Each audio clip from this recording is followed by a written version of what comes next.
এবারের কোপা আমেরিকায় থাকছে গোলাপি কার্ড। লাল হলুদের পাশাপাশি গোলাপি কার্ডও দেখানো হবে ফুটবলারদের। ফুটবলের শুরুতে যেসব নিয়ম ছিল তার অনেক নিয়মই এখন বিলুপ্ত। কোনো নিয়ম আবার পরিবর্তিত হয়েছে, কোনোটাই ঘটেছে পরিমার্জন।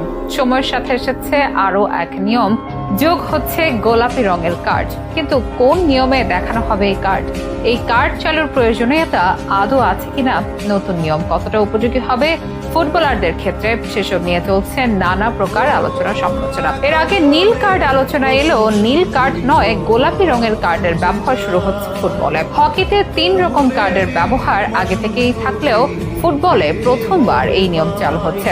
কোন অপরাধে এই কার্ড দেখবেন কোনো খেলোয়াড়, কেন এই নিয়ম চালু করা হলো, গোলাপি কার্ড দেখার শাস্তি কি হবে, সেসবের বিস্তারিত নিয়ে আমাদের বিশেষ এই স্পোর্টস আয়োজন। ফুটবলে কার্ড একটি জরুরি বিষয়। লাল কার্ড ও হলুদ কার্ডের সাথে পরিচিত ফুটবল অনুরাগীরা। সাধারণত কোনো ফুটবলার ফাউল করলে তাকে হলুদ কার্ডের মাধ্যমে সতর্ক করা হয়। সতর্ক করার পরেও সে খেলা চালিয়ে যেতে পারে। তবে যে খেলোয়াড় খেলার মধ্যে দ্বিতীয় সতর্কতা পায় তাকে ম্যাচ থেকে বহিষ্কার করা হয়। টুর্নামেন্ট ভেবে নিয়মে কিছু ভিন্নতাও আনা হয় অনেক সময়। তবে কার্ডের সীমাবদ্ধতা থাকে এই 2 রঙেই। এই 2 কার্ডের বাইরেও যে নতুন করে কোনো কার্ডের দরকার হতে পারে তেমন ভাবনা অনেকের মধ্যেই হয়তো আসেনি। তবে তৃতীয় আরো একটি কার্ড যোগ হতে যাচ্ছে। লাল হলুদের পর এবার গোলাপি কার্ড। কয়েক মাস আগে নীল কার্ড নিয়ে গুঞ্জন শোনা গেল, নীল নয় বরং গোলাপি কার্ডের সাক্ষী হতে যাচ্ছে ফুটবল অনুরাগীরা। সেটাও আবার এবারের কোপা আমেরিকাতে। ঘোষিত ফিক্সার অনুযায়ী 2024 সালের কোপা আমেরিকার আসর চলবে 26 দিন। শুরু হবে 21শে জুন আর শেষ হবে 15ই জুলাই। 2026 বিশ্বকাপের কথা মাথায় রেখে 48তম এই কোপা আমেরিকার আসর বসছে মার্কিন যুক্তরাষ্ট্রে। যুক্ত হচ্ছে কনকাকাফ অঞ্চলের বেশ কিছু দল। সব মিলিয়ে 16 দল নিয়ে হবে এই টুর্নামেন্ট,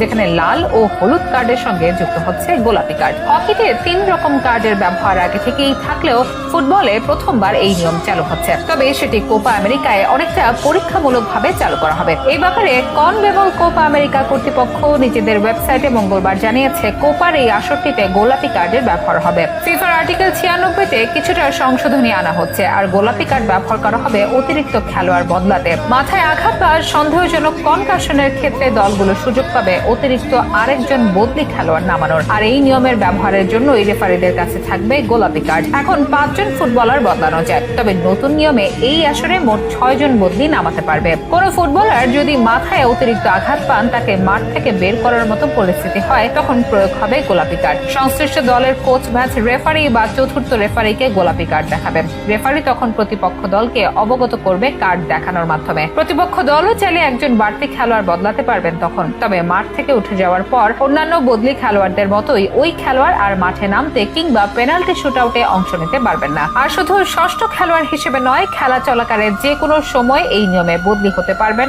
অসুস্থ হয়ে পড়া খেলোয়াড়। এই নিয়ম কোপা আমেরিকার পরও কনমেবলের অন্যান্য টুর্নামেন্টে চালু থাকবে বলে বিবৃতিতে জানায় সংস্থাটি। বাংলাদেশ সময় আগামী 21শে জুন ভোরে আটলান্টার মার্সিডিজ বেঞ্জ স্টেডিয়ামে বর্তমান চ্যাম্পিয়ন আর্জেন্টিনার ম্যাচ দিয়ে কোপা আমেরিকার নতুন আসর শুরু হবে। আর 15ই জুলাই ভোরে মায়ামির হার্ড রক স্টেডিয়ামে ফাইনাল ম্যাচ দিয়ে আসর শেষ হবে।